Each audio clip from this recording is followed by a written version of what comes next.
네, 오늘 이 시간 함께 나눌 말씀은요. 신명기 34장 1절부터 7절까지의 말씀입니다. 신명기 34장 1절부터 7절까지의 말씀입니다. 네, 신명기의 마지막 말씀이고요. 제목에서 보시다시피 이제 저희가 새벽에 나누고 있는 여호수아 바로 앞에 있는 말씀입니다. 신명기 34장 1절부터 7절까지의 말씀, 제가 하나님의 말씀을 읽겠습니다. 모세가 모압 평지에서 느보산에 올라가 여리고 맞은편 비스가 산 꼭대기에 이름에 여호와께서 기르앗 온 땅을 단까지 보이시고 또 온 납달리와 에브라임과 문하세와 땅과 서해까지의 유다 온 땅과 네겝과 종려나무의 성읍 여리고 골짜기 평지를 소알까지 보이시고 여호와께서 그에게 이르시되 이는 내가 아브라함과 이삭과 야곱에게 맹세하여 그의 후손에게 주리라 한 땅이라 내가 네 눈으로 보게 하였거니와 너는 그리로 건너가지 못하리라 하시매 이에 여호와의 종 모세가 여호와의 말씀대로 모압 땅에서 죽어 벳부올 맞은편 모압 땅에 있는 골짜기에 장사되었고 오늘까지 그의 묻힌 곳을 아는 자가 없느니라. 모세가 죽을 때 나이 120세였으나 그의 눈이 흐리지 아니하였고 기력이 쇠하지 아니하였더라. 아멘. 네, 이 말씀 가지고 여호수아가 보고 배운 것이라는 제목으로 함께 하나님의 말씀 나누도록 하겠습니다. 아까도 말씀드렸다시피 요즘 새벽에 저희가 여호수아서 말씀을 나누고 있죠. 이 여호수아 말씀을 보면서 우리는 제사장이 언약궤를 메고 이스라엘 백성과 여호수아가 함께 요단강을 건너는 것, 그리고 여리고성에서 정탐꾼을 보내고 또 그곳에서 전투를 하는 것, 그리고 그 믿음으로 나아가는 그 이스라엘에게 하나님께서 가나안 정복 전쟁을 하시기 이전에 너희는 어떤 존재인지 그 정체성을 알려주시는 것, 이런 것들을 함께 좀 새벽에 살펴보고 있습니다. 그러면서 우리는 새삼 생각해보게 되는 것이 이 이스라엘의 믿음과 순종에 대한 것을 좀 생각해보게 됩니다. 여러분 성도님도 한번 생각해 보시면 처음 애굽을 나왔을 때 이스라엘의 모습 어땠습니까? 그들은 홍해를 건너게 하신 것에 기뻐하며 감사의 찬양을 올렸지만 얼마 지나지 않아서 바로 물이 없다고 불평했던 자들이 바로 이스라엘이었습니다. 먹을 것이 없다고, 심지어 그 홍해를 건너기 전에는 홍해가 우리를 가로막고 있다고, 왜 우리를 여기까지 와서 죽게 하냐고 불평했던 것이 이스라엘의 모습이었죠. 열두 정탐꾼이 다녀온 뒤에는 어땠습니까? 열두 정탐꾼이 다녀오고 나서 그곳의 과실을 보곤 기뻐했으나 그곳에 살고 있는 강한 민족에 대한 이야기를 듣고선 우리가 차라리 애굽에 돌아가는 것이 낫다라고 이야기를 하며 하나님 앞에 원망했던 것을 보게 됩니다. 그런 이스라엘의 모습을 생각한다면 이 여호수아서에 들어와서 그들이 요단강을 건너는 것, 그리고 여리고성을 돌며 그 무너지는 여리고성을 보는 것, 이런 장면들은 우리 안에 이스라엘의 믿음이 그냥 그저 광야 40년을 떠돌아서 그렇게 해서 가나안에 시간 땡 맞춰서 들어온 것이 아니라 그 시간 동안에 이스라엘의 믿음이 이만큼 성장했구나, 그래서 하나님 앞에 믿음으로 나아가고 있구나라는 것을 생각해 보게 됩니다. 하나님께서 광야 40년 시간을 그저 보내게 하신 것이 아니라 훈련하신 시간이었음을 깨닫게 되는 것이죠. 그리고 그 훈련의 과정에는 모세가 있었습니다. 모세는 40년이라는 오랜 시간 동안 이스라엘과 함께하며 그들이 구름 기둥과 불 기둥을 보며 하나님께서 가라고 하실 때 갈 수 있도록, 멈추라고 할 때 멈출 수 있도록 돕는 지도자로서의 역할을 감당했습니다. 이스라엘이 끊임없이 하나님으로부터 멀어지려고 하고 하나님의 말씀에 불순종하려고 할 때 그들을 깨닫게 하고 돌아오게끔 하는 그 일에 앞장섰던 것이 바로 모세였습니다. 이스라엘이 계속해서 하나님의 인도하심을 따르며 걷고 전쟁을 치르도록 도왔던 것이 모세였고, 이 여호수아와 함께 이스라엘이 가나안으로 들어가기 직전에 신명기 통해서 하나님의 율법을 다시금 이야기하고 너희가 가나안 땅에 들어갈 때 어떻게 해야 되는지까지를 가르쳤던 것이 또 모세였죠. 그렇게 우리는 이 여호수아서에서 만나는 이스라엘의 이 믿음과 순종에 있어서 모세의 영향력이 결코 적지 않음을 생각해 보게 됩니다. 뿐만 아니라 여호수아에게도 모세는 그런 큰 영향을 미쳤던 사람임을 생각해 보게 됩니다. 여호수아라 함은 어떤 사람이었습니까? 모세의 수종자였죠. 이 여호수아가 처음 등장 언제 하시는지 혹시 아십니까? 바로 출애굽기 17장 아말렉과의 전투에서 처음 등장하는 것을 보게 됩니다. 이 전투는 우리가 잘 알고 있는, 몇 번쯤은 들어봤을 법한 르비딤이라는 전투인데요. 르비딤 전투에서 어떤 일이 있었습니까? 모세가 산 꼭대기에서 손을 들고 기도할 때 손이 내려가면 아말렉이 이기고 손이 올라가면 이스라엘이 이기는 것을 보고 아론과 훌이 모세의 양손을 붙들고 있죠. 그렇게 기도하면서 전쟁에서 이길 때 바로 그 전투의 현장에 있었던 사람이 여호수아였습니다. 이 르비딘 전투를 잘 이해하시려면 르비딘 전투 바로 앞에 있는 그러니까 이스라엘 백성들이 물이 없어서 하나님께 원망했던, 그래서 마사 또는 무리바라 불렸던 그 장면, 그 사건을 함께 보셔야 되는데요. 하나님께서 그 마사 또는 무리바라고 불렸던 그곳에서 이스라엘 백성에게 그 이름을 주시면서 무엇이라고 말씀하십니까? 너희가 여호와께서 함께 계신가 안 계신가를 시험하여 봤다 라는 그 의미로 이름을 주시지 않았습니까? 그러니까 이 르비딘 전투 역시 하나님께서는 이스라엘에게 무엇을 알려주시느냐, 내가 너희와 함께하고 있다, 그리고 내가 너희와 함께할 때 이 전쟁에서 승리할 수 있다라는 것을 알려주신 전투였습니다. 그리고 그 전투, 하나님께서 함께 계심으로 승리할 수 있음을 가장 현장에서 피부로 체험하며 배웠던 것이 바로 여호수아였던 것이죠. 여호수아가 이렇게 출애굽기 17장에서 르비딘 전투를 치른 다음에 그 다음에 어디서 등장하냐? 바로 출애굽기 24장에서 등장합니다. 출애굽기 24장에서 모세가 시내산에 올라가 율법을 받을 때 여호수아가 등장하는데요. 12절부터 14절에 보면 이렇게 나와 있습니다. 여호와께서 모세에게 이르시되 너는 산에 올라 내게로 와서 거기 있으라. 네가 그들을 가르치도록 내가 율법과 계명을 친히 기록한 돌판을 네게 주리라. 모세가 그의 부하 여호수아와 함께 일어나 모세가 하나님의 산으로 올라가며 장로들에게 이르되 너희는 여기서 우리가 너희에게로 돌아오기까지 기다리라. 아론과 훌이 너희와 함께 하리니 무릇 일이 있는 자는 그들에게로 나아갈지니라 하고. 그러니까 지금 모세가 시내산에 율법을 받으러 올라갑니다. 처음엔 장로들과 함께 올라갔습니다. 말씀에 보면 이제 아론과 나답과 아비후와 이스라엘 장로 70명과 함께 올라갔다라고 되어 있죠. 그런데 결국 모세가 올라가는 데까지 있어서 가장 끝까지 함께 동행하는 사람은 누구입니까? 바로 여호수아입니다. 물론 모세가 단독적으로 하나님 앞에 올라간 그 장소까지 여호수아가 올라가지 못했습니다. 하지만 모세 이외에 가장 높이 올라간 사람은 여호수아임을 통해서 우리는 무엇을 알 수가 있습니까? 본격적으로 이때부터 여호수아가 모세의 수종자요 후계자로서 함께하고 있음을 우리는 발견하게 됩니다. 그 뒤로 또 우린 여호수아 어디서 발견하죠? 12 정탐꾼 중에 한 명으로 발견합니다. 모세가 죽기 직전에 이스라엘 백성에게 한 설교 모음집인 신명기에 이르러서는 모세가 직접적으로 나의 대리자가 여호수아다라고 언급하며 가나안을 정복할 지도자로 세워지는 것을 우리는 보게 되죠. 이를 통해서 우리는 여호수아가 갑작스럽게 이제 막 가나안에 들어갈 때쯤 돼서 후계자로 세워진 것이 아니라 시내산에서부터, 그러니까 약 40년 이전부터 계속해서 모세의 후계자로서 모세의 곁에서 모세가 하는 모든 것들을 배우며 그렇게 준비된 자였음을 확인하게 됩니다. 모세의 뒤를 이을 사람으로서 훈련을 받아왔던 것이죠. 모세가 어떻게 하나님과 교제하는지, 어떻게 결정들을 내려가는지를 배웠고 그 모든 과정을 통해서 모세 죽음 이후에 이스라엘을 이끌어 가나안으로 들어갈 사람으로 준비되었던 것입니다. 그러니 얼마나 이 여호수아가 모세에게 많은 것을 배웠을 뿐 아니라 모세의 영향을 많이 받았겠습니까? 그렇다면 여호수아는 모세의 곁에서 무엇들을 배웠을까요? 많은 것들을 배웠겠죠. 근데 그 많은 것들 중에 오늘 우리가 살펴보고자 하는 것은 바로 순종입니다. 신명기, 우리가 오늘 읽은 신명기는 모세가 이스라엘 백성들에게 마지막으로 한 설교의 모음집입니다.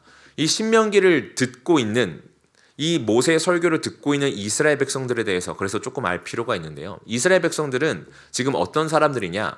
광야에서 태어난 세대였습니다. 그러니까 홍해가 갈라지는 것을 경험하지도 못했고 시내산에서 하나님의 율법을 모세가 받고 내려온 것도 경험해보지 못한 세대입니다. 심지어 새벽에 살펴본 여호수아에 보면 할례조차도 받지 않은 세대가 바로 이 세대입니다. 그런 세대들에게 모세는 이 신명기를 통해서 무엇을 하느냐? 다시 한번 율법에 대해서 알려줍니다. 그러면서 너희가 어떤 존재로 부름받았는지를 반드시 기억함으로 가나안에 들어가야 된다. 그것을 가르치고 있죠. 그러면서 불순종함으로 40년간 광야 생활을 할 수밖에 없었던 그 이전 세대에 대해서 이야기를 합니다. 그것을 통해서 강조하는 것은 순종인데요. 너희는 이전 세대를 본받지 말고 하나님 앞에 순종함으로 강하고 담대하게 약속의 땅을 정복해야 된다. 하나님 나라의 백성으로서 그 정체성을 가지고 그렇게 가나안 땅으로 나아가야 된다. 이것이 신명기의 핵심 주제입니다. 또한 모세는 이렇게 설교뿐 아니라 자신의 삶을 통해서도 이스라엘에게 순종에 대해서 가르쳤습니다. 바로 오늘 우리가 읽은 신명기 34장 모세의 죽음이 그 순종을 가르친 모세의 삶의 모습, 대표적인 예였습니다. 그렇다면 모세는 이 자신의 삶을 통해서 어떤 순종을 이스라엘 백성들에게 그리고 여호수아에게 가르쳤을까요? 두 가지로 좀 살펴보고자 하는데요. 먼저는 순종이란 주어진 순간을 그대로 받아들이는 것임을 모세는 가르쳤습니다.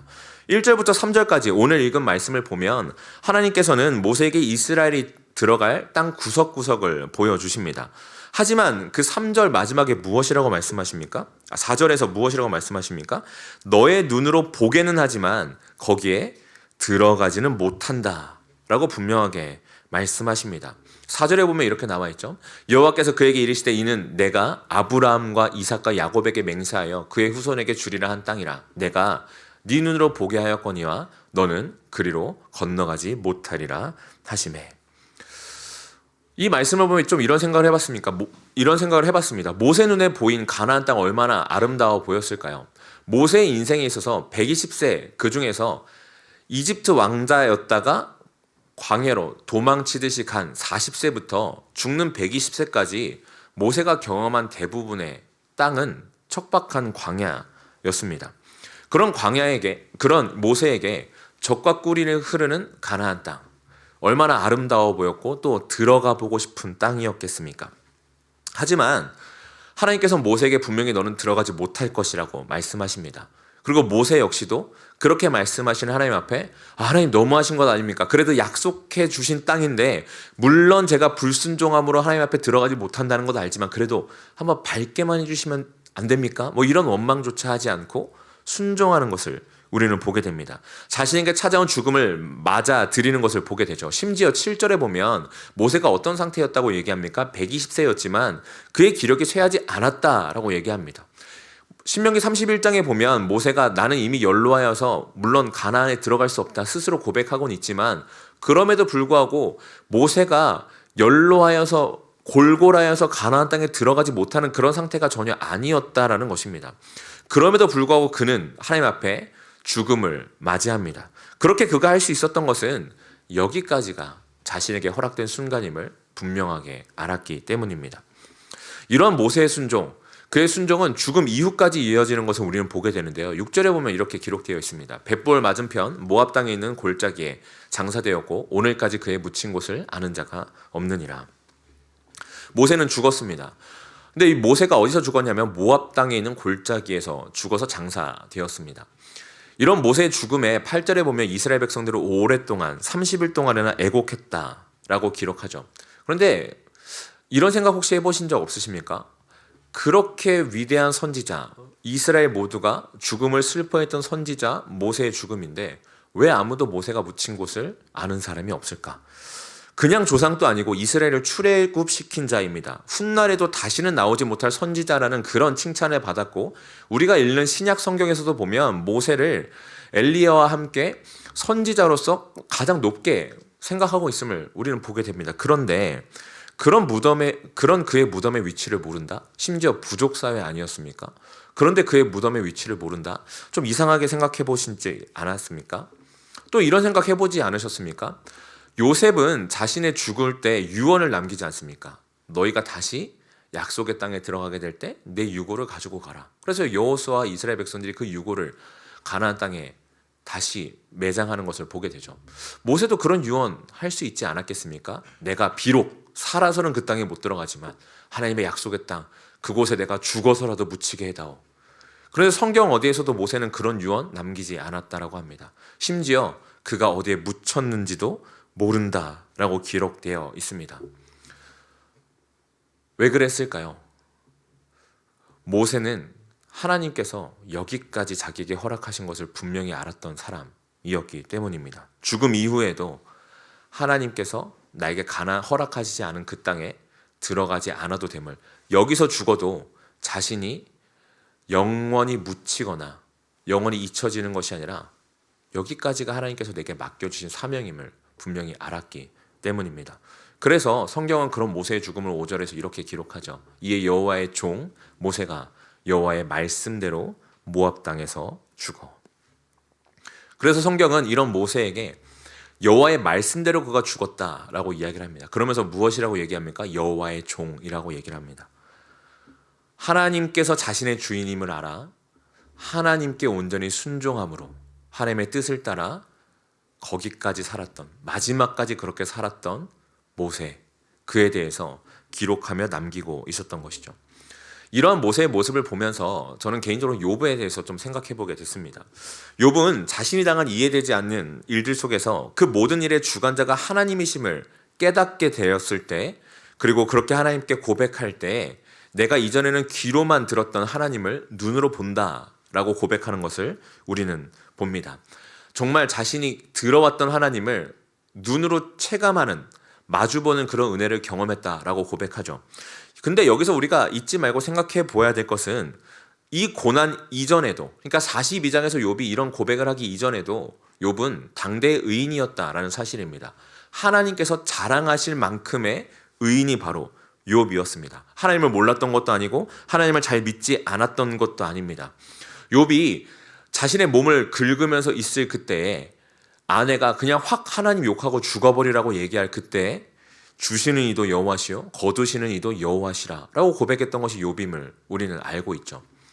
또 우리가 기억해야 될 것은 이 모든 고난이 끝난 뒤에 하나님께서 욥에게 갑절로 회복을 시켜주시죠. 그런데 그 갑절로 회복시켜 주심이 그렇다고 해서 욥 안에 자신의 자녀를 잃은 상실감, 상처까지도 다 사라지게 하셨다는 것은 아니라는 것, 그것을 우리는 기억해야 됩니다. 그러니까 욥이 이 고난을 마주하기 전에도 믿음의 사람이었고, 이 고난 이후에 하나님께서 회복시켜 주실 때에도 여전히 상처를 안고 있었다는 것을 기억한 상태로 욥의 고백을 다시 생각해 보면 이런 생각이 들게 됩니다.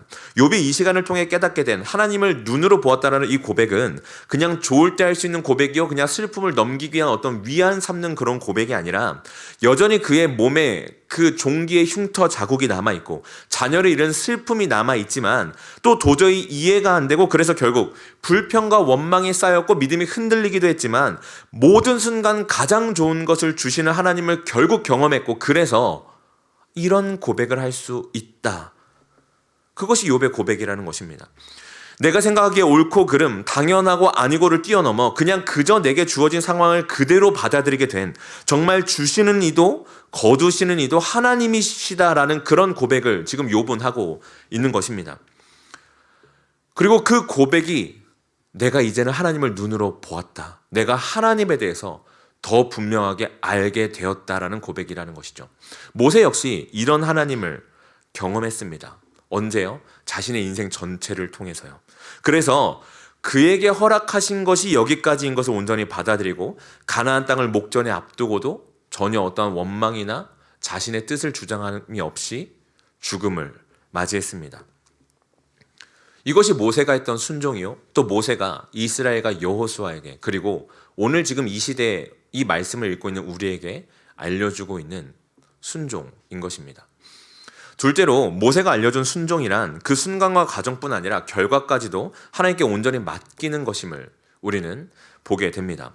모세가 하나님의 말씀대로 눈을 감을 수 있었던 것은 하나님께서 자신에게 허락하신 것이 여기까지인 것을 알았던 것, 그러면서 동시에 자신과 이스라엘을 여기까지 인도하신 하나님께서 자신이 죽고 나서도 꼭 내가 해야 되는 것이 아니라 내가 죽고 나서도 약속의 땅인 가나안 땅으로 이스라엘을 이끌어 가실 것임을 신뢰했기 때문입니다. 그러니까 내가 나처럼 뛰어난 지도자가 나에게 맡겨진 이 사명 내가 할 수 있는 거야가 아니라 내가 여기까지구나를 넘어서 그렇기에 하나님께서 내가 죽어도 이 다음의 일들을 신실하게 이루어 가실 것이구나 라는 그 믿음이 있었기에 순종할 수 있었다라는 것입니다.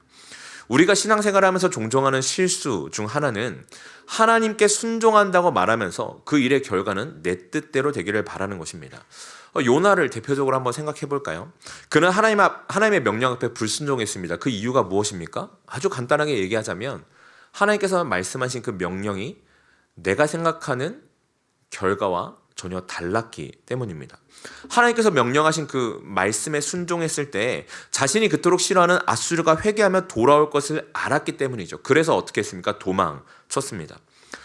그렇게 도망쳤다가 물고기 뱃속에 들어가죠. 그러고 나서 다시 나와서 니느웨에 갔을 때에도 그는 여호와의 말씀대로 일어나 니느웨에 갔지만 3일을 온종일 돌아야 다 돌 수 있는 그 니느웨 성읍 가운데 그는 며칠 동안 회개를 외쳤습니까? 단 하루 회개를 외쳤습니다. 자신이 원하는 결과와 하나님께서 원하시는 결과가 달랐기에 순종하는 척만 했을 뿐 온전한 순종을 하지 못했던 것입니다. 그에 반해 다윗은 어떠했습니까?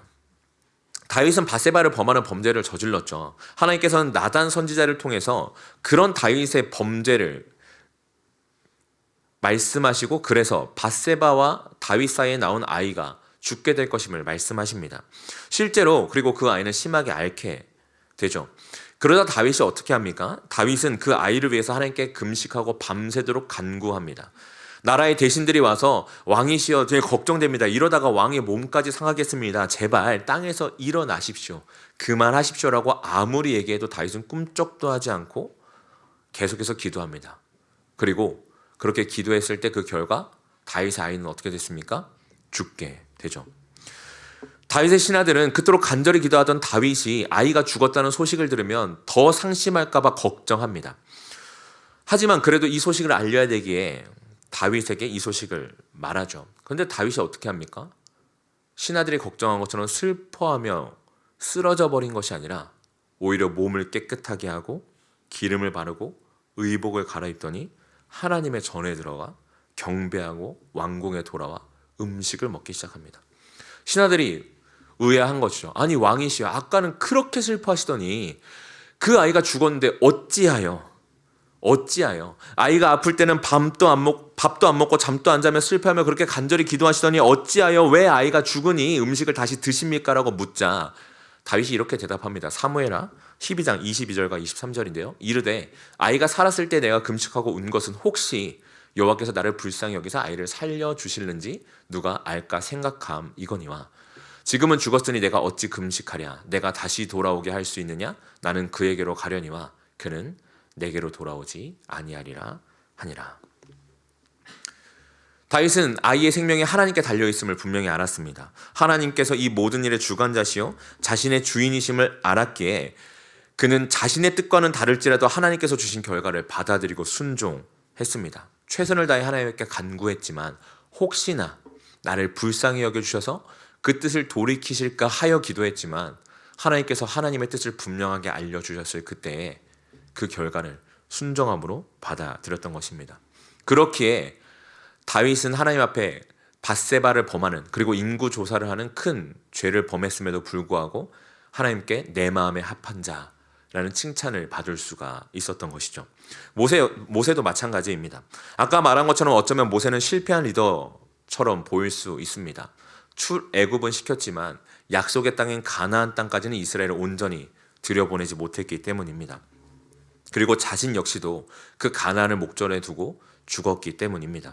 하지만 하나님께서는 모세를 신명기 34장 10절에서 무엇이라고 말씀하십니까? 그 후에는 이스라엘에 모세와 같은 선지자가 일어나지 못하였나니 여호와께서 대면하여 아시던 자요. 하나님께서는 이렇게 말씀하십니다. 우리는 모세와 같은 선지자가 일어나지 못했다. 여기에 집중하는데요. 저는 하참 이 말씀이 마음에 많이 울렸습니다. 여호와께서 대면하여 아시던 자다. 하나님과 깊은 교제를 나눴다라는 것이죠. 하나님이 어떤 분이신지를 누구보다 잘 알았다라는 겁니다. 그렇게 그는 자신에게 주어진 이 삶의 모든 것들을 그리고 자신이 마주해야 될 결과까지도 온전히 순종함으로 하나님 앞에 맡기며 나아갔던 자다. 하나님께서 그렇게 말씀하시는 것이죠. 이것이 모세가 이스라엘과 여호수아에게 그리고 지금 이 말씀을 읽고 있는 우리에게 보여주는 순종의 모습 두 번째입니다. 이것을 통해서 우리는 모세가 했던 순종이 맹목적인 순종이나 어떤 결과를 얻기 위한 순종이 아니라 하나님과의 관계 안에서 하나님을 대면하여 알았기 때문에 할 수 있었던 순종임을 알게 됩니다. 그냥 그저 내가 이것을 통해서 하나님께 이쁨 받아야지, 이걸 통해서 내가 하나님께 무언가를 얻어야지가 아니라 하나님을 알았기에 그 하나님을 신뢰했기에 하나님께 온전히 맡겨드림으로 나아갈 수 있었음을 우리는 보게 되는 것이죠. 그리고 이러한 모세의 순종을 여호수아는 보고 배웠습니다. 그래서 하나님께서 모세의 죽음 이후에 여호수아에게 오셔서 말씀하시죠. 너는 이제 강하고 담대하라. 내가 약속한 그 가나안 땅으로 이 이스라엘을 데리고 들어가라. 요단강을 건너가라 라고 말씀하실 때 여호수아 어떻게 반응합니까? 여호수아 1장 10절과 11절입니다. 이에 여호수아가 그 백성의 관리들에게 명령하여 이르되 진중에 두루 다니며 그 백성에게 명령하여 이르기를 양식을 준비하라. 사흘 안에 너희가 이 요단을 건너 너희의 하나님 여호와께서 너희에게 주사 차지하게 하시는 땅을 차지하기 위하여 들어갈 것임이라 이니라 하라. 우리가 여호수아를 새벽마다 봐서 알지만 이스라엘 군대 조직이 있었습니까? 무기가 있었습니까? 아니요. 무엇보다 요단강을 건너면 무엇이 기다리고 있습니까? 다른 나라와 민족들 그 누구도 크고 강한 성이라고 얘기했던 여리고가 버티고 있었습니다. 누가 봐도 불리해 보였고 누가 봐도 가나안을 정복하는 것, 요단강을 건너는 것 쉽지 않아 보였습니다. 하지만 여호수아는 이 불리한 상황 가운데 요동하지 않습니다. 강하고 담대하라는 하나님의 말씀에 순종하죠. 어떻게 그렇게 할 수 있었습니까? 눈에 보이는 상황이나 답이 보이지 않는 미래에 요동하고 흔들렸던, 그렇게 좌지우지 상황에 됐던 모세의 모습이 아니요. 그럼에도 불구하고 흔들리지 않았고 하나님께 맡기며 나아갔던 그 모세의 모습을 보고 배웠기 때문에요. 하나님을 알므로 신뢰해서 상황을 받아들이고 결과를 맡김으로 순종해서 나아갔던 그 모세를 보고 배웠기 때문에 여호수아는 그 모세를 통해 배웠던 순종함으로 하나님의 말씀에 반응하여 이스라엘과 함께 가나안 땅으로 들어갈 수 있었던 것입니다. 그리고 그렇게 순종할 때 하나님께서 하나님의 때에 약속을 이루시는 것을 모세 옆에서 40년 동안 경험했기에 여호수아는 이스라엘과 함께 가나안으로 들어갈 수 있었던 것이죠. 오늘 이 말씀 앞에 저는 제 스스로에게 이런 질문을 던져 보았습니다. 과연 나는 하나님 앞에 어떤 순종을 하고 있는가? 그리고 이 질문은 저에게 하는 질문이면서 동시에 오늘 함께 이 말씀을 마주하고 있는 성도님들께도 동일하게 드리는 질문입니다. 선하시고 신실하신 하나님을 알아서 그 하나님과의 관계와 믿음 안에서 지금 내게 주신 것과 또 내게 주실 결과까지도 온전히 신뢰함으로 맡김으로 순종하며 나아가고 있는가? 아니면 어떤 대가를 바라거나 기준을 맞추기 위한 어떤 경건의 형태로 나의 외형의 무언가로 나의 신앙의 어떤 기준과 수준으로 그것을 맞추기 위해서 순종이라는 형태를 취하고 있는 것인가? 새로운 한 해의 시작입니다. 올 한 해도 우리가 살아가면서 작년도 그 전에도 그랬던 것처럼 우리는 예상하지 못한 많은 일들을 마주하게 될 것입니다. 그 일이 우리를 기쁘게 할 수도 있고 우리를 낙심하고 또 슬프게 할 수도 있습니다. 우리의 상황은 계속해서 변할 것입니다. 그리고 우리 뜻대로 되지 않는 일들도 너무나 많을 것입니다. 하지만 성도님들 기억하십시오. 하나님은 결코 변하지 않으십니다. 그리고 우리를 향한 그 하나님의 사랑과 열심도 그렇게 변하지 않습니다. 그 하나님을 기억하고 신뢰함으로 그 모든 것이, 우리 삶에 찾아오는 모든 것이 하나님의 뜻 안에서 찾아온, 그 하나님의 다스림 안에서 찾아온 일임을 기억하고 받아들이심으로, 그렇기에 우리 삶에 어떤 일이 와도 하나님이 나와 함께 하시기에 내가 하나님께 맡기며 나아갑니다.